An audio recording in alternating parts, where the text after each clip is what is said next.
moi, pendant tellement longtemps, en fait, je subissais mon célibat. Donc moi personnellement je le vivais trop bien le célibat et puis et je trouve que c'est trop bien le célibat encore parce que tu te découvres. Mais toi avec la meilleure personne que Dieu a pour toi et ne baisse pas tes standards si c'est pas cette personne-là.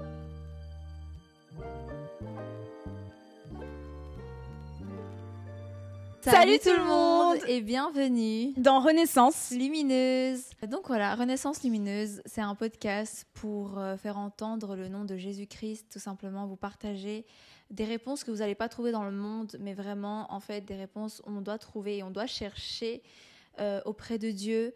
Donc c'est aussi un message d'espérance parce que je ne sais pas quel âge tu as, peut-être que tu es un ado, peut-être que tu es un adulte, peu importe, Dieu il regarde ton cœur et ce qu'il veut en fait, c'est te dire qu'il t'aime.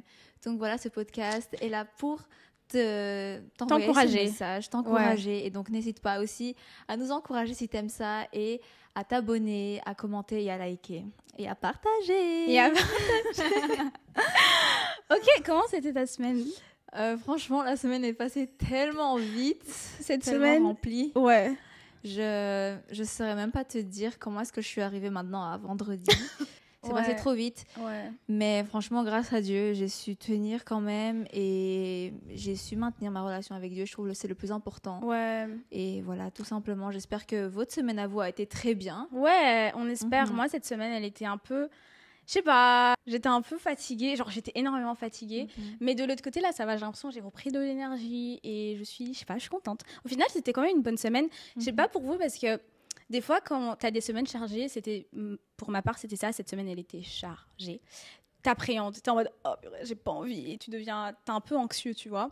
Et à chaque fois je me levais le matin et j'abandonnais genre la journée entre les mains de Dieu parce que je me disais je sais pas comment ça va se passer, j'ai l'impression que j'ai beaucoup de choses à faire, j'ai l'impression que j'ai beaucoup de choses sur mon assiette, c'est l'expression non, sur mon plat. Je sais pas. J'ai beaucoup de choses et le fait d'abandonner ça entre les mains de Dieu, je sais pas, ça m'aide à passer dessus.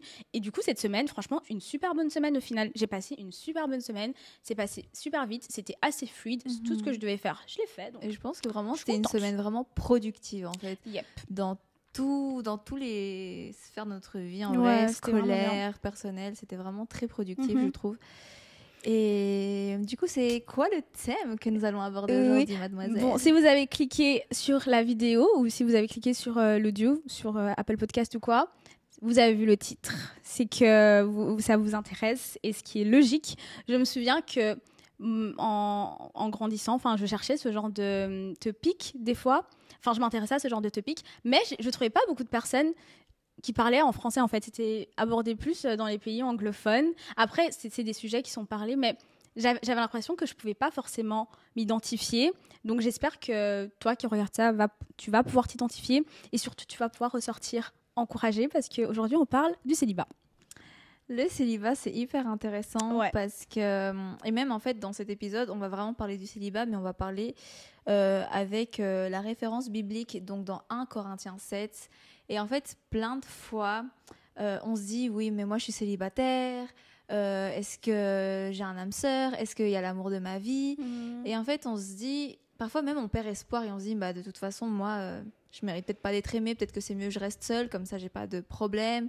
J'ai pas besoin d'être en train de rendre des comptes aussi. Et toi, en fait, le célibat, tu l'as vécu comment, en vrai? Mais en fait, le truc, c'est que... Alors, j'ai 23 ans et j'ai jamais été dans une relation sérieuse. Et pendant longtemps, ça a été un énorme complexe parce que je me disais, mais c'est quoi mon problème? Pourquoi je trouve pas la bonne personne? Mais de l'autre côté, en fait, j'ai donné ma vie à Christ. J'avais 16 ans et j'ai été élevée dans une éducation où c'était... Tu te mets avec quelqu'un pour le mariage. Bien sûr, tu vas pas te marier directement avec la personne. Mais le but, c'est ça, tu vois. Et depuis que je suis petite, je me dis, je veux je veux marier, je veux avoir des enfants. C'est le rêve, tu vois. Et donc, arriver à 23 ans et me dire que j'ai toujours pas eu une relation sérieuse, je vais pas vous mentir, je vais pas faire la meuf hyper confidente parce que c'est pas le cas, ça m'a piqué, ça m'a fait très très très mal. Et par rapport à ça d'ailleurs, alors là vraiment, je m'ouvre à vous, je vais être hyper vulnérable. De base, genre, quand j'ai commencé à faire ce podcast, je me disais, punaise, ça veut dire on doit être vulnérable, on doit s'ouvrir. Mais je pense que c'est important aussi, ça peut aider quelqu'un à se dire, purée, je peux m'identifier à toi, alors je vais le faire. Et surtout, le but, c'est, je vais y partager ça, mais il y a c'est pas une leçon derrière, parce qu'il y a un espoir aussi. Il y a un espoir, tu vois. Il y a une sortie à cette situation, parce que tu as dû te sentir peut-être incomprise, tu te sentais peut-être incomprise envers Dieu aussi, tu te demandais mais quand est-ce que moi je vais recevoir cette personne et... En fait, c'était surtout, comment dire, j'ai eu une période où je me suis dit, je vais trouver ma personne par moi-même. Et donc, j'ai commencé à enchaîner les dates. Et franchement, je pense que c'est une bonne chose d'aller en date et de rencontrer de nouvelles personnes et de faire de nouvelles rencontres, de voir ce que t'aimes pas, c'est une super bonne chose, je pense. Mais de l'autre côté, tu peux pas trouver ta personne par toi-même. J'ai commencé à remarquer que le genre de garçons avec qui j'étais en date, on va dire, c'était tout le temps le même type de personne. Et comment vous dire que il y a eu tellement de fois, vraiment tellement de fois, où j'aurais pu me mettre avec quelqu'un parce qu'il était cute ou parce qu'il me plaisait bien, on s'entendait bien, mais on ne partageait pas la même foi, ou alors c'était un chrétien, mais c'était chrétien de titre, tu vois. Et tellement de fois où j'ai failli me dire, mais vas-y, je vais juste me mettre avec quelqu'un parce qu'il est temps, là, tu vois, le temps avance. Et surtout quand les gens me demandaient, alors, ça dit quoi? Est-ce que t'as quelqu'un? Et moi, j'étais en mode... C'est quoi les amours? Et moi, j'étais en mode, non, j'ai personne. Et aujourd'hui, je regarde en arrière et je me dis, waouh, quelle pas perte de temps, mais... Aujourd'hui, je suis tellement contente d'être célibataire et on va en parler un peu plus tard. Pas le don du célibat, je pense pas que j'ai le don du célibat. Bon, si j'ai le don du célibat, mais vas-y, je sais pas. Le plan de Dieu pour ma vie. Mais on va voir en fait que le célibat, c'est pas une mauvaise chose, que t'es pas obligé de subir ton célibat parce que pour moi, pendant tellement longtemps, en fait, je subissais mon célibat. C'était comme... j'ai eu des périodes, bien sûr, où j'étais genre en mode ouais, je suis cette femme indépendante, j'ai besoin de personne. Mais il y a eu des fois où je me suis sentie vraiment seule et je me suis sentie mise à part parce que je voyais toutes mes copines être en couple et moi je me disais waouh, en fait, j'ai un problème, tu vois. Et je sais pas si je raconte l'histoire maintenant ou pas. Je pense qu'on va un peu attendre. Ok, on attend un peu. Sinon après ça va s'enchaîner. Mais c'est parce que j'ai trop de choses à dire, les gars. Vraiment. Moi, je trouve que c'est trop intéressant quand tu parles du fait que tu disais qu'en fait, à un moment donné, tu as commencé à vivre ton célibat comme une injustice. Et en fait, après, tu as commencé à vivre ton célibat comme si, justement, tu étais la femme indépendante. Et en fait, moi, je m'identifie vraiment par rapport à ça parce qu'il y a eu un moment donné dans ma vie aussi que moi, je me disais, bon, bah, moi, je suis célibataire, c'est trop bien. Et je dois pas commencer à rendre des comptes. Et puis voilà, moi en fait, je me sentais vraiment confortable dans cette situation parce que au final, je me dis bon bah peut-être que moi avec mes sentiments, c'est mieux que je reste seule. Et peut-être que moi-même, je ne sais pas vraiment comment donner de l'amour et comment recevoir. Et donc du coup, au final, pour pas me faire du mal, bah je vais rester dans ma situation et je vais pas aller chercher plus loin. Et en fait, je pense que quand on pense comme ça, comme tu le disais aussi, c'est quand on est au contrôle de la situation. Et encore une fois, comme on l'a déjà répété dans les anciens épisodes, c'est vraiment hyper important qu'on mette Dieu en premier parce qu'en fait, c'est Dieu qui, lui, doit commencer à contrôler ta vie, qui doit contrôler aussi, du coup, ta vie personnelle, ta vie amoureuse et qui doit aussi contrôler ton célibat. Être célibataire, ça ne veut pas dire que tu es libre de faire 1040 choses de côté, que ce soit, je sais pas... aller te jeter chez le premier gars qui t'invite. Non, en fait, on parle pas d'accepter n'importe quel date non plus. On parle vraiment de se dire, bon, ok, je cherche une personne, mais comme tu l'avais dit, tu n'as pas accepté n'importe qui, en fait. Non. Et c'est ça qui est important. C'est de pas se dire, ok, le célibat, je suis en train de le subir. Il y a une raison au célibat. Et voilà, enfin, faut savoir être patient et se dire, ok, si maintenant je suis célibataire, qu'est-ce que je recherche? Est-ce que c'est vraiment ça que je dois d'abord rechercher? Parce que je pense qu'avant tout, il faut d'abord construire une relation, on va dire, intime, vraiment forte avec ton créateur pour que tu puisses réellement te dire, ok, ça, j'accepte comme amour parce que mon créateur, parce que mon Père des cieux, lui, me donne un amour comme ça parce que c'est lui qui m'a montré comment est-ce que je dois donner de l'amour et lui-même me donne de l'amour. Et voilà, parce que souvent, quand on se dit, bon, bah, je suis célibataire, j'en ai marre, en fait, on peut souvent se trouver dans une situation où on se dit... oh, j'en ai marre d'être célibataire, j'ai besoin d'amusement. De vous, je m'ennuie dans ma vie, il faut quelqu'un. Ouais. Et après, une fois que tu as cette personne, on va dire acquise, entre guillemets, tu dis, oh, c'est bon, je me suis ennuyée. Et en fait, c'est le jeu de... Ouais. C'est le jeu de tu me fuis, je te suis. Ah ouais, ça c'est très toxique. Oui, voilà. C'est très très toxique. Ouais. Mais oui. Du coup, moi, je pense que en fait, ça devient toxique et on peut même nous-mêmes être toxiques envers nous, que ce soit le fait que du coup, tu as envie d'être approché de quelqu'un, mais en fait, une fois que ça approche, bah, tu as envie de t'éloigner. Et au final, toi-même, t'es pas prêt réellement pour une relation. Donc, est-ce que tu es réellement prêt pour une relation? Mais je te parle pas de ton point de vue. Je te parle réellement de ta relation avec Dieu d'abord pour savoir être sûr que tu seras fixe lorsque tu seras dans une relation amoureuse. Quand on se retrouve dans une situation où on est seul, on a souvent, en fait, plus de temps, en fait, à se donner à nous-mêmes. Et en fait, dans le temps qu'on se donne à nous-mêmes, en fait, on a une vie de célibataire qui nous permet cette liberté spirituelle. Et cette liberté spirituelle, c'est-à-dire en fait vraiment consacrer réellement beaucoup de temps à Dieu. Et en fait, c'est ça ce qui est écrit dans 1 Corinthiens. Mais avant de dire le verset, je peux expliquer le contexte. En gros, les gars, le contexte du chapitre 7, c'est Paul qui en fait il est en train de parler aux Corinthiens. C'est drôle parce qu'en préparant cet épisode, je me disais que il y a des milliers d'années, les gens se posaient les mêmes questions que nous. Ils avaient les mêmes problématiques, du coup, sur les relations, le mariage, etc. Et en gros, Paul, je l'aime trop, il était en train juste de leur dire, les gars, vous savez que le mariage, c'est pas une mauvaise chose. Si tu désires le mariage, tant mieux, mais le célibat, c'est quelque chose de mieux. Et je me souviens, moi, entendre cette histoire, enfin, lire ce chapitre et me dire, comment ça, le célibat, c'est mieux? Et en fait, le célibat, c'est mieux parce que quand tu es célibataire, tu peux totalement te consacrer à Dieu, tu peux totalement être focus sur Dieu et Dieu lui seul, tu vois. Alors que quand tu es en couple, ben c'est pas mauvais, tu vois, tu as Dieu et tu as l'autre personne, ce qui n'est pas mauvais encore une fois, mais c'est pour ça que Paul il dit que c'est mieux d'être célibataire parce que quand tu es célibataire, c'est juste Dieu. Cette vie spirituelle qui est libre et donc c'est vraiment prendre tout ton temps, comme tu le disais, vraiment ton temps à consacrer à Dieu, à chercher qui est Dieu, et pas uniquement se dire, bon, bah, je veux une personne pour avoir une personne, merci Seigneur. Voilà, c'est hyper bien de se rapprocher toujours du Seigneur, de toujours lui confier tout ce que tu as dans ta tête, confie à Dieu, parce que lui saura prendre soin de ce que tu lui confies. Et en fait, je pense que genre, quand tu demandes à Dieu une personne, en fait... c'est pas juste dire après ok merci Seigneur et après bah tu pars. En fait il doit vraiment avoir quelque chose de fixe, une obéissance déjà qui doit être là, qui est construite, et pour savoir toi-même comment tu vas traiter cette personne, parce que si maintenant tu dis ok merci Seigneur, tu m'as donné une personne mais après tu sais pas comment l'aimer, tu sais pas comment la traiter, tu te dis ok merci Seigneur parce que tu m'as donné cette personne mais après tu veux reprendre le contrôle, ça c'est un souci aussi, tu vois. Par rapport à ce verset-là, c'est le chapitre 7, le verset 6 à 7. Je voudrais que tous les hommes fassent comme moi, mais chacun tient de Dieu un don particulier, l'un d'une manière, l'autre d'une autre. À ceux qui ne sont pas mariés et aux veuves, je vous dis qu'il est bon de rester comme moi il était célibataire, mais s'il manque de continence... Pour mettre un peu dans le contexte, Paul, il se permet de parler de cette façon parce que Paul était célibataire, comme tu l'as dit, était célibataire, mais en fait, à travers ce verset, on voit que Paul avait reçu ça comme un don. Et en fait, parfois, les gens sur les réseaux sociaux se disent oh, « Est-ce que moi, j'ai le don du célibat? Est-ce que moi, je vais rester célibataire toute ma vie ?»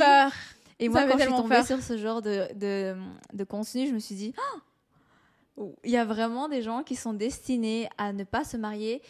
Et en fait, on a commencé justement à méditer sur ça et à étudier cette parole. Et on s'est dit, ok, de notre point de vue, ça paraît genre choquant. Mais moi, personnellement, j'avais peur. Enfin, c'est pas que j'avais peur, mais c'était comme...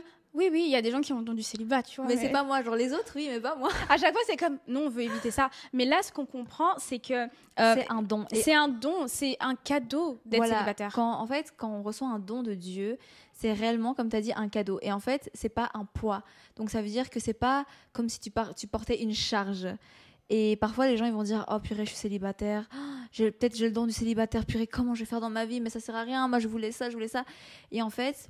quand on parle d'un don, c'est pas quelque chose dans lequel tu vas te sentir mal. Quand on parle d'un don, Dieu il te connaît et il sait qu'en fait il va te faire sentir bien dans ce don-là, tout simplement pas parce que tu ne mérites pas une personne, parce qu'il a préféré donner une femme ou un mari à quelqu'un d'autre, mais tout simplement parce qu'en fait Dieu il a prévu de faire quelque chose d'autre avec toi. Ça veut dire qu'il a vraiment besoin que tu sois concentré dans toutes les sphères de ta vie pour que toi, tu puisses réellement faire le plan que Dieu il a. Et je parle pas que ceux qui sont mariés ne vont pas faire le plan de Dieu. Je parle juste qu'en fait, toi, tu es unique. Et donc, ça veut pas dire que si toi, tu n'as pas eu, ça veut dire que tu es une personne bizarre ou genre rejetée. Non, pas du tout, tu es unique et tu as encore un plan parfait que Dieu, lui, a prévu pour toi. Donc, ce n'est pas parce que tu n'as pas une personne qu'au final, en fait, tu dois commencer, on va dire, à te remordre. Enfin, c'est pas remordre, mais...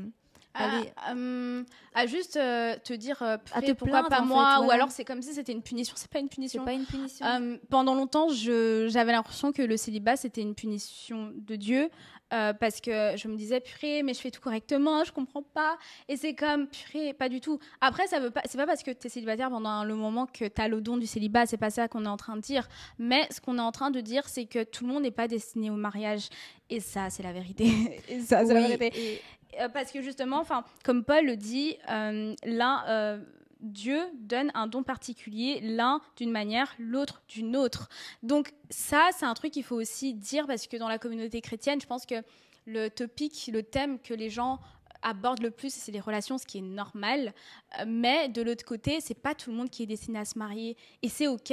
Mais il y a des gens aussi qui sont destinés à se marier. On veut pas que vous soyez parano et que vous vous dites oh purée, Dieu n'a personne pour moi. Non, mais de l'autre côté, il faut reconnaître que ouais, le mariage, c'est un appel, c'est un don, et c'est pas pour tout le monde, et c'est ok. Voilà, c'est ça en fait. En fait, on veut tout simplement parler de ce sujet parce que c'est un sujet que on va pas vraiment le voir. Enfin, moi personnellement, je l'ai pas vu sur d'autres plateformes qui en parlent réellement. Et c'est surtout pour pouvoir avoir ce point de vue que vous aussi, en fait, vous appreniez, enfin pas appreniez, mais vous ayez connaissance de ce verset et que vous ne soyez pas juste, on va dire, apeurés par les réseaux sociaux. Parce que, comme tu as dit, c'est pas une punition. Non. Et en plus, il y a même un verset, et je te l'avais dit tout à l'heure, par rapport à la volonté de Dieu, en fait, ce que Dieu, lui, en fait, te donne comme don ou comme volonté, en fait, sa parole n'est pas une charge. Et en fait, carrément, Dieu, il dit dans sa parole que c'est interdit de prendre sa parole comme une charge. Et en fait, si maintenant, toi, tu prends ça comme une charge, eh ben, Dieu, il dit qu'il va te prendre comme un poids aussi, comme une charge, et qu'il va s'en débarrasser. Parce que quand, en fait, on a une charge, on veut s'en débarrasser rapidement. Donc, si toi, maintenant, tu dis, oui, Seigneur, moi, je veux que ce soit toi qui guide ma vie, etc., mais tu n'acceptes pas le don de Dieu, alors, au final, tu es en train de décharger, en fait, tu es en train de vouloir bouger cette charge que toi tu considères alors que c'est le don de Dieu, et au final tu vas t'en débarrasser alors que c'était la volonté de Dieu, et au final où elle va être ta relation avec Dieu. Tu auras jeté ça par la fenêtre en pensant que c'était la bonne chose à faire parce que tu t'es tout simplement dit que ce n'était pas ton plan pour toi, à ton point de vue. Mais exactement. Et ça, et puis aussi ici dans le verset 17 aussi, on est toujours dans 1 Corinthiens 7, c'est vraiment le long chapitre qu'on est en train de aujourd'hui parler. Et donc c'est quand Dieu vous a appelé, vous viviez dans la situation que le Seigneur vous avait donnée. Donc en fait, ça veut dire qu'on va vivre une situation. Ça veut dire que par exemple, quand toi tu vas sentir que tu te rapproches de Dieu et tu vas sentir moins ce désir peut-être de t'approcher de personnes, ou tu vas moins faire attention à qui je vais plaire, ou est-ce qu'il y a un petit garçon qui est par là qui me plaît. Un petit garçon. Non, ou est-ce qu'il y a un bel homme qui peut me charmer.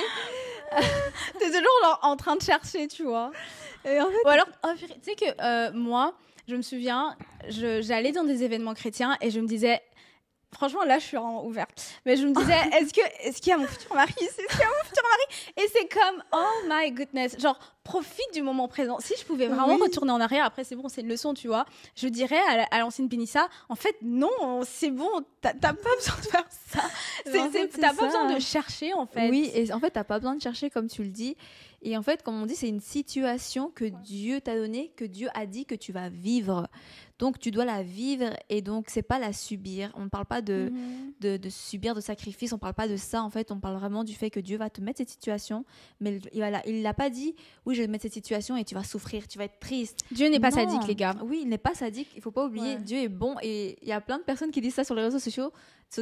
Dieu est bon, etc. Mais en fait, c'est vrai, genre Dieu est bon, il va pas Dieu commencer à te faire est- subir quelque chose. Oh, Tu vas l'accepter. vraiment. Quand tu commences à vouloir vivre selon la volonté de Dieu, tu vas te dire, ok, il y a des sacrifices à faire, mais tu vas pas le sentir comme un poids, comme une tristesse. Tu vas te dire, Seigneur, je le fais parce que je t'aime, parce que tu as été le premier qui m'a aimé. Je sais que pour toi, c'est quelque chose qu'il faut que je fasse. Et donc, moi, je préfère enlever mes plans pour faire place à tes plans. Exactement. Parce que les plans de Dieu, c'est ce qui va mener à la vie éternelle. Si toi, maintenant, tu commences à te dire, oh non, purée, non, j'ai peur et tout, je suis peut-être dans le don du célibat. Ouais, et t'essaies de trouver la personne par toi-même. Et En fait, t'essayes d'ignorer aussi c'est ça. ça, et tu baisses aussi tes standards. Oh, baisse pas tes standards, parce que les gars, le mariage, c'est pas des blagues. Le mariage, c'est une union pour la vie, tu vois. C'est pas juste on va se marier, oh, on pourrait divorcer. C'est waouh, j'arrive pas à dire union. C'est une union. Une union pour la vie. Qui sait, Dieu t'envoie ce don et toi, tu vas te dire non, je me voile la face, non, Seigneur, je vois pas tes signaux. Et au final, en fait, tu te retrouves dans une relation qui va mener où? Bah, ça n'aurait pas été la volonté de Dieu. Donc, ça va mener à une relation peut-être où tu vas souffrir. Et justement, en fait, ça, ce n'était pas le plan de Dieu. Et après, tu vas te dire, oh Seigneur, pourquoi? Mais Dieu, il t'a pas appelé à être en couple, peut-être. Donc, pourquoi faire le contraire? Ouais, mais après, on veut pas vous faire peur. Ça se peut, Dieu aussi t'a appelé à être en couple. Parce que dans le sens où... parce que c'est le thème. Ouais, quoi, c'est le thème. Oui. Mais le truc, c'est juste... je pense que c'est important de ne pas baisser ses standards, d'être réaliste aussi, de ne pas avoir une liste de 1000 choses. Mais c'est important de ne pas baisser tes standards. Et ça se peut, là, tu es dans... Je parle, à chaque fois quand je regardais ce genre de vidéo, c'était des personnes qui étaient en couple, mariées avec des enfants, qui parlaient de ça et qui disaient « Mais t'inquiète pas, concentre-toi sur Dieu, ta personne viendra. » C'est bien, mais t'es mariée, t'as 4 enfants. Tu vois ce que je veux dire? Moi, là, personne. Donc, et j'ai réussi à trouver, par la grâce de Dieu, vraiment, j'ai réussi à juste être épanouie dans mon célibat. J'aime être célibataire. Être célibataire, c'est la meilleure chose. Comment t'as réussi à être épanouie dans le célibat? En fait, le truc, c'est que j'ai eu un déclic, je pense. Je pense qu'après plusieurs talking stage, à parler avec certaines personnes, et à voir en fait que ça ne mène à rien, que je peux pas faire en sorte que la personne que je veux... Enfin, en fait, si Dieu n'a pas ouvert une porte, tu peux pas l'ouvrir toi, tu vois? Tu peux juste pas. Et en fait, je me souviens, la veille de la Saint-Valentin, cette année... on avait fini de travailler ensemble avec Shirley. Et il faut savoir, les gars, qu'autour de moi, il y a tout le monde qui se fiance. Je pense qu'il y a 9 personnes qui sont fiancées en ce moment autour de moi, alors que l'année passée, il n'y avait personne. Wow. Et bref, du coup, je finis de parler avec Shirley. Et j'ouvre mon téléphone, je vais sur Instagram et je vois qu'une personne que je connais est fiancée. J'étais trop contente pour elle, mais c'était la goutte d'eau qui a fait déborder le vase. Je me suis dit, waouh, ok, tout le monde a littéralement ce que je veux. Et moi, j'ai pas. Et du coup, j'ai commencé à pleurer. Et j'ai appelé genre mes copines en disant Frère, je comprends pas. J'ai l'impression que qu'est-ce que je fais de mal? Tout le monde a tout ce que je veux. Et moi, j'ai pas. J'ai appelé ma mère. J'étais en train de pleurer, vraiment. J'étais fâchée ce jour-là. Contre Dieu, j'étais en train de pleurer. Et ma mère, adorable, elle me dit mais non, Benissa, concentre-toi sur toi, concentre-toi sur tes études. Dieu, il a la meilleure personne pour toi. Et ça, c'est un truc qu'elle m'a dit. Mets-toi avec la meilleure personne que Dieu a pour toi. Pas juste avec le minimum, pas juste avec le gars ou si t'es un gars, la fille qui est juste bien. Mets-toi avec la meilleure personne que Dieu a pour toi et ne baisse pas tes standards si c'est pas cette personne-là. Et j'ai fait, oui, t'as raison, mais j'ai le seum. Genre quand même, j'ai le seum. Pas parce que je vois les autres se marier, je suis tellement contente pour les gens autour de moi et c'est ce que je souhaite, tu vois, mais c'est juste, moi je me sens oubliée et du coup j'étais en train de parler à Dieu ce jour-là. Et j'étais en mode, c'est injuste, ça se fait pas, je fais ça. J'étais vraiment énervée. Mais au final, je me suis dit, en fait, c'était vraiment la chose qui m'a donné un déclic parce que je me suis dit, waouh, je pense que c'était la dernière chose que je tenais vraiment comme ça. Parce que pour moi, j'allais être mariée à 23 ans, tu vois. Quand t'es petite, t'as tes plans, t'as ce que tu souhaites. Ouais, et c'est comme, en fait, non. La vie de chrétien, c'est littéralement abandonner tes plans pour les plans de Dieu. Ça se peut, Dieu veut que je me marie à 30 ans, qui sait? Et c'est comme, ok, genre, si c'est ta volonté, c'est ta volonté. Et je ne vis plus... Enfin, je me suis rendu compte que tu dois juste mettre Dieu en premier, en fait. Mets Dieu en premier et laisse-lui te révéler qui il est, laisse-lui te révéler qui tu es. Parce qu'il y a des gens qui veulent être dans une relation sans même eux savoir qui ils sont, tu vois. Et du coup, tu vas chercher à trouver ton identité dans cette personne, dans l'approbation de cette personne. Et c'est pour ça que Paul, il dit que c'est mieux d'être célibataire. Il dit que c'est mieux d'être célibataire parce qu'en fait, t'as pas de distraction, tu vois. Oui. Et le truc, c'est que les relations, les copains, les copines, ça peut devenir des distractions très très rapidement. Oui. Et si t'es pas avec la bonne personne, et pour ma part, je veux pas juste être avec quelqu'un qui est oh mais il m'éloigne pas de Dieu, ou tu vois, je veux être avec quelqu'un qui va me pousser vers Dieu, Oui, tu vois. Et parce j'aime que bien ce qui ne te rapproche pas de Dieu, en fait, t'en éloigne. Exactement, et j'aime bien cette analogie qui dit, en fait, tu dois courir vers Dieu. La personne qui t'est destinée court aussi vers Dieu. Bon, je vais pas faire un triangle, j'ai mon micro, mais... Et en fait, vous allez vous rejoindre. J'espère que vous voyez. Et en fait, vous allez vous rejoindre. Et c'est ça l'objectif. Et comment être épanoui dans le célibat. Je sais que c'est bateau. Et je me souviens, j'entendais ça. Et je me disais, vas-y, tu vois. Mais c'est littéralement, mets Dieu en premier. Mets Dieu en premier.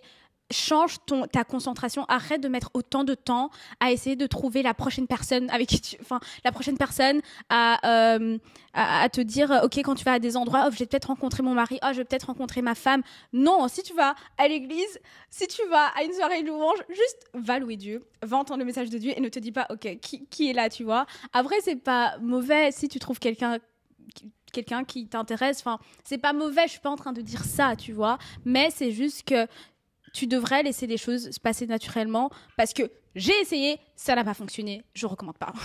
Vraiment. Ouais. Ouais. Et en fait, on parlait du fait aussi que le don du célibat, voilà, c'est souvent quelque chose où on a peur, etc. Et même toi, tu as dit justement que tu as essayé et tu ne veux pas. Mais après, je pense que c'est important aussi de ne pas se mettre dans une case où, purée, genre, mais comment je vais faire le don du célibat ? Pour terminer dans le comment vivre son célibat pleinement, Paul le dit, celui qui n'est pas marié s'inquiète des choses du Seigneur. Tout simplement. Si t'es pas encore marié, si t'as encore personne, focus-toi sur Dieu. Exactement. C'est tout. Et aussi, si t'es frustré, etc., c'est normal. C'est logique. Si tu vois autour de toi, tout le monde se fiancer, tout le monde se marier, tout le monde est en couple, c'est normal. Va lui parler, va lui dire, Seigneur, ça, je comprends pas. En fait, sois honnête avec Dieu. Transparent. Mais c'est ce qu'il dit, celui qui n'est pas marié s'inquiète des choses du Seigneur. C'est tout ce que tu devrais faire. Concentre-toi sur Dieu, parce que Dieu, il veut faire des choses en toi, dans ton célibat. Le célibat, ce n'est pas juste une saison de transition.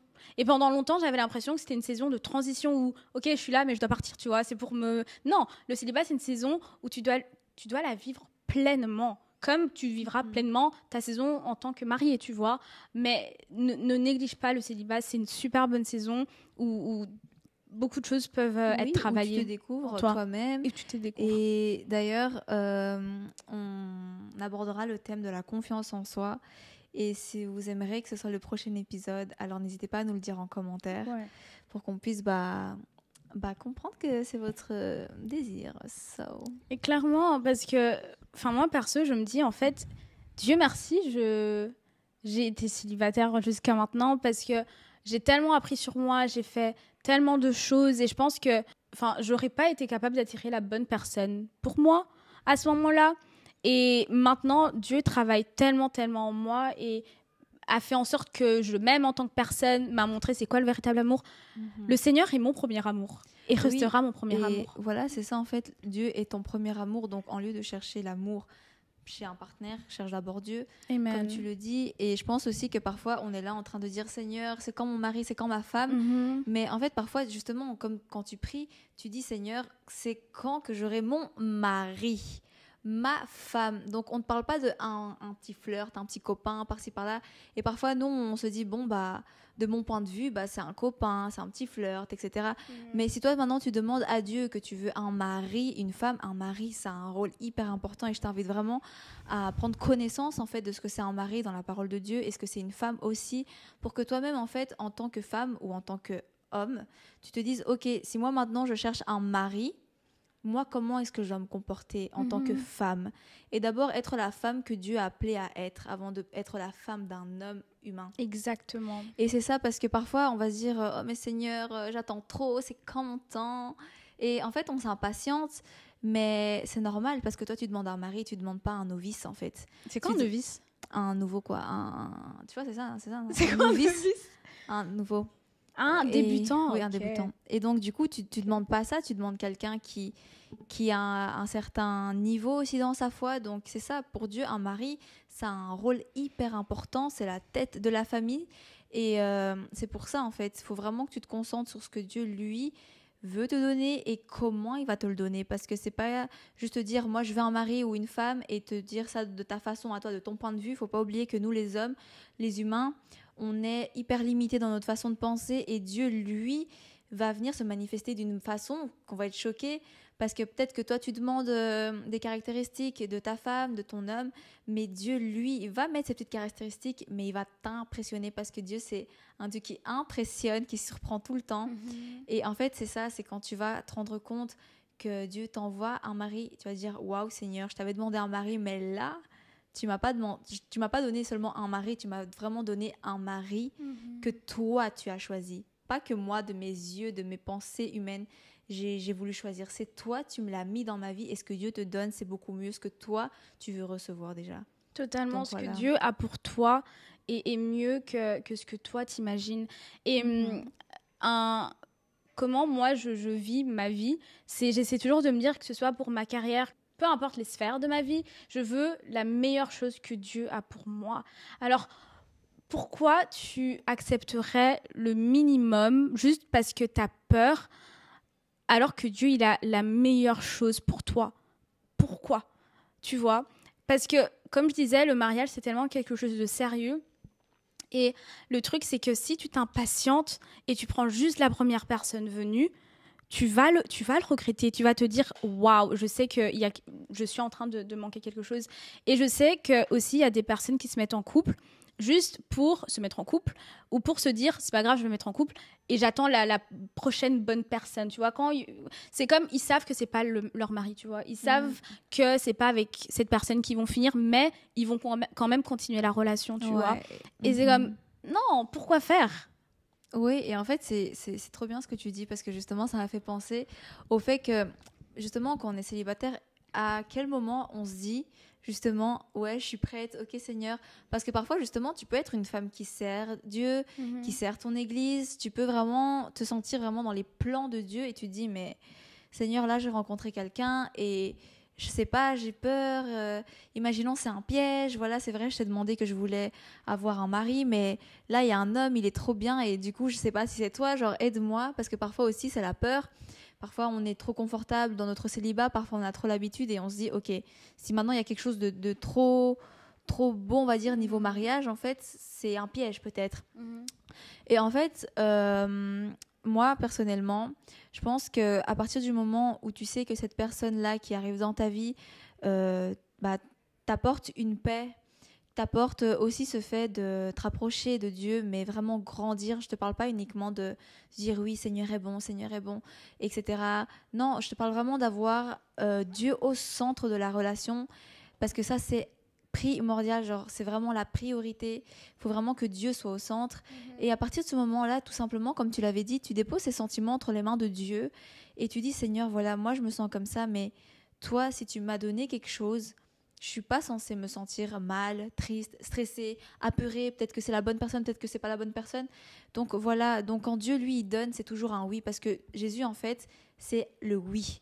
Vraiment, j'avais lu une parole dans un verset et c'est Jésus est le oui. C'est pas oui ou non ou bof. Non, c'est oui. Donc ça veut dire que Dieu, lui, te donnera sa réponse et ce sera clair. Donc quand Dieu il t'envoie cette personne, c'est un oui. Tu vois, donc voilà, toujours confie-toi, que ce soit toujours avec cette prière risquée. Les gars, la prière risquée. La prière risquée. Est-ce que c'est le bon? Est-ce que je dois Vraiment l'enlever de ma vie? Et puis ouais. hop. Et en fait, cette prière-là, c'est une prière risquée. Mais en fait, en vrai, c'est une prière enfin, c'est une prière risquée, mais je pense que c'est une prière risquée. Les oui. gars, à chaque fois parce qu'à chaque fois que j'avais quelqu'un qui me plaisait, je priais et c'est là que je me suis dit, ok Seigneur, tu veux vraiment pas en fait. Mais à chaque fois je priais, je disais, Seigneur, si cette personne est pour moi, fais en sorte qu'elle reste. Si cette personne n'est pas pour moi, fais en sorte qu'elle parte. Les gars, à chaque fois j'avais genre la personne disparaissait ou alors c'était, écoute, je suis pas prêt. À chaque fois, et j'étais en mode, ok. Tu veux vraiment pas, Seigneur. Mais tu comprendras un jour, en fait. Ouais, mais maintenant, je comprends. Mais maintenant, les gars, je suis... maintenant, si on me dit alors, t'es en couple, t'es célibataire, je veux plus être en mode je suis célibataire, je veux être en mode ouais, je suis célibataire et je suis contente d'être célibataire. Oui, J'aime trop la saison dans laquelle faut je suis arrêter en de ce moment. normaliser le fait de et c'est quand les enfants et c'est quand que tu maries genre non. Et alors, t'as un copain? Bah après, c'est cute Oui, de oui, demander. c'est cute, mais parfois ça peut devenir genre Une oppressant, pression. tu vois, une pression familiale. Et donc, voilà, ne laisse pas que la pression familiale commence à prendre le dessus sur le fait que tu veux laisser au contrôle, que tu veux laisser Dieu au contrôle de cette situation. Et du coup, quand je disais que tu fais une prière risquée, c'est vrai, c'est la fameuse prière risquée, mais je pense que quand tu as confiance en Dieu et que tu vois, genre, tu sais que tu veux vraiment que ce soit Dieu qui t'envoie cette personne, cette prière risquée, en fait, elle devient juste la prière normale parce que je pense que dans toute chose que tu fais, tu demandes d'abord l'accord de Dieu. Et donc, voilà, c'est une prière risquée parce que parfois on s'attache, mais justement, avant même qu'il y ait cet attachement, comme je vous ai dit depuis le début, faut mettre Dieu au centre, genre vraiment au centre. Et même si parfois ça peut te coûter, peut-être que le garçon qui est là, il a tous les critères, t'es en mode, oh purée, il a les cheveux comme ça, il a les yeux comme ça, il a tout ce que je veux, mais toujours c'est Dieu qui doit confirmer, c'est Dieu qui doit valider, parce que toi tu peux avoir des plans pour ta vie, mais c'est Dieu qui prend la décision. Clairement. Toi, comment t'as vécu ton célibat? Comment t'as aimé ton... Comment t'as appris à t'évanouir dans ton célibat? Moi, je suis vraiment le contraire de Benissa, du coup. Moi, j'étais vraiment tellement bien dans mon célibat. Pour moi, vraiment, quand je voyais une personne, c'était vraiment... Je lui disais, t'es célibataire ou en couple? Elle me disait célibataire, j'étais en mode, ok, reste célibataire. Vraiment, je lui disais, reste célibataire. On me disait, et toi, du coup, tu veux quoi dans ta vie? Moi, je disais, mais pas de mariage, pas d'enfant. Pour moi, le mariage, c'était quand on s'est rencontrés, c'était ça qu'elle m'a dit. Oui, voilà. En fait, pour moi, le mariage, c'était la prison. Vraiment la prison. Je voulais pas d'enfant. Je voulais pas cette responsabilité, en fait. Et c'est fou parce que quand on dit que Dieu transforme, il transforme vraiment. Parce que à l'heure actuelle, je pourrais pas dire, je veux pas de mariage, je veux me marier. Et alors qu'avant, c'était impossible. Et tout simplement parce qu'en fait, Dieu m'a montré comment on peut recevoir cet amour et comment Dieu nous donne cet amour. Et forcément, en fait, cet amour-là, quand tu commences à être genre vraiment la femme que Dieu il veut, tu te dis, waouh Seigneur, en fait, tu me mets à cœur quelque chose de plus grand. En fait, et parfois, on se dit, oui, j'ai pas envie d'enfant. Et moi, personnellement, je voulais pas d'enfant. Et après, une fois, j'avais entendu à l'église qui était, quand il y a une famille, l'église commence à se remplir de plus en plus et les générations, tu peux commencer à former des générations qui commencent à adorer Dieu. Et à ce moment-là, je me suis dit, waouh, moi, j'ai une relation avec Dieu, je veux faire sa volonté et moi, je peux pas garder ça pour moi, en fait. Et j'ai eu cette envie de me dire, waouh, Seigneur, je sens que tu me donnes envie d'avoir une génération qui t'adore, en fait. Parce que ça ne doit pas se limiter à moi. Si peut-être je suis celle de ma famille ou peut-être que tu es celui de ta famille qui ressort, sache que tu ne dois pas rester seule, tu dois toujours partager ça avec ton entourage. Et du coup, moi, j'étais là en mode, ok, Seigneur, j'ai l'impression que tu m'appelles aussi parfois à avoir des enfants. Enfin, pas tout de suite, mais dans le sens où avant, je voulais pas des enfants. Et là, je me dis, en fait, je veux avoir des enfants tout simplement parce que j'ai besoin de créer une génération, j'ai besoin d'avoir ma famille qui vienne à l'église. J'ai besoin de créer enfin pas par moi-même parce que c'est Dieu qui va faire ça, mais de mettre cette graine dans ma famille en fait. Et de moi-même pouvoir fonder cette famille avec mon futur mari, si Dieu le veut, avoir cette foi qui grandit et ne s'arrête pas uniquement en moi, genre qui soit vraiment en train de former une belle table. Ouais. Et puis voilà, et c'est ça vraiment. Donc moi personnellement je le vivais trop bien le célibat et puis et je trouve que c'est trop bien le célibat encore parce que tu te découvres. C'est pas parce qu'une personne est célibataire ou en couple que je lui dis oh, non tu dois te marier, tu dois être en couple. C'est plus quelque chose où maintenant je me dis Dieu il fera comme il doit faire. Le temps de Dieu est parfait et parfois on se dit, parfois moi plein de fois je me disais aussi mais pourquoi Seigneur je reçois pas ça, mais pourquoi Seigneur j'ai l'impression que tu m'appelles à faire ça mais au final genre je reçois pas, ou parfois comme toi tu peux sentir peut-être que tu as envie d'être dans une relation, tu as envie de fonder une famille peut-être et au final tu dis mais Seigneur je sens ça dans mon cœur, tu n'as pas mis ça pour rien dans mon cœur mais au final je reçois pas. Mais il faut savoir que le temps de Dieu, lui, il n'est jamais en retard. Dieu, lui, il est parfait. Le temps de Dieu n'est pas en retard. Ça veut dire que s'il y a un problème, ça veut dire que c'est toi qui es en train de mettre le plan de Dieu en retard. Donc, analyse-toi, regarde réellement ce que tu dois faire. Peut-être que, justement, tu es trop focus sur le fait que tu veux chercher quelqu'un et au final, tu es tellement focus sur ça que tu arrêtes d'être focus sur autre chose et Dieu, il te dit justement, si tu me laisses en contrôle de ça, alors laisse-moi vraiment en contrôle. Tu vois, arrête de réfléchir, arrête de trop penser par rapport à ça. Une chose que j'ai entendue, c'est une analogie que j'ai entendue. Je sais pas si c'est une analogie en fait, mais en gros, c'est quelque chose où quand t'es comme ça, en fait, Dieu peut rien mettre ou enlever. Alors que quand t'es comme ça, il peut mettre ou enlever. Et ça symbolise le lâcher prise en fait. Lâche prise. Parce que sincèrement, moi, la veille de la Saint-Valentin, j'avais tellement mal parce que j'étais tellement comme ça et j'avais mes plans et j'avais mes trucs. Et c'est comme maintenant, en fait, j'ai lâché prise parce que au final, comme on disait tout à l'heure, je sais juste que le plan de Dieu est le plan parfait. Et Dieu aussi voit ce que tu désires. Et bien sûr, on va pas non plus faire genre que tout ce que tu désires, abracadabra, Dieu, c'est Aladdin, tu vois. Parce que c'est pas le cas. On veut pas prêcher ça, c'est pas biblique. Mais de l'autre côté, si tu désires quelque chose, va demander ça à Dieu. Prie et vois ce que Dieu te révèle, tu vois. Mais juste sache que Dieu, il a le meilleur plan pour toi, il a la meilleure personne pour toi. Amen. L'objectif de cet épisode, c'était vraiment juste de vous encourager, vous les personnes célibataires, on est ensemble. On espère vraiment que vous avez aimé cet épisode. Ouais. Et on va terminer avec la prière, toujours comme vous savez. On veut vraiment pouvoir mettre des actes aussi, et je pense que pour commencer à mettre des actes, on commence par la prière. Donc voilà, on va t'inviter à fermer tes yeux et... Je vais prier. Oui. Seigneur, merci pour ce moment qu'on a pu partager avec les personnes qui nous écoutent, Seigneur. Je prie pour chaque personne qui est célibataire, Seigneur. Je prie que si cette personne, Seigneur, se sent délaissée, oubliée par toi, Seigneur, qu'elle puisse ressentir ton amour et ta paix. Que, Seigneur, tu puisses lui montrer que les plans que tu as pour cette personne sont des bons plans, Seigneur, comme tu dis dans Jérémie 29:11. Et je prie que cette personne puisse recevoir, Seigneur, cette paix et cet amour, Seigneur, et qu'elle puisse ne pas perdre cette saison qui est censée être une saison de bénédiction. C'est pas une saison de transition.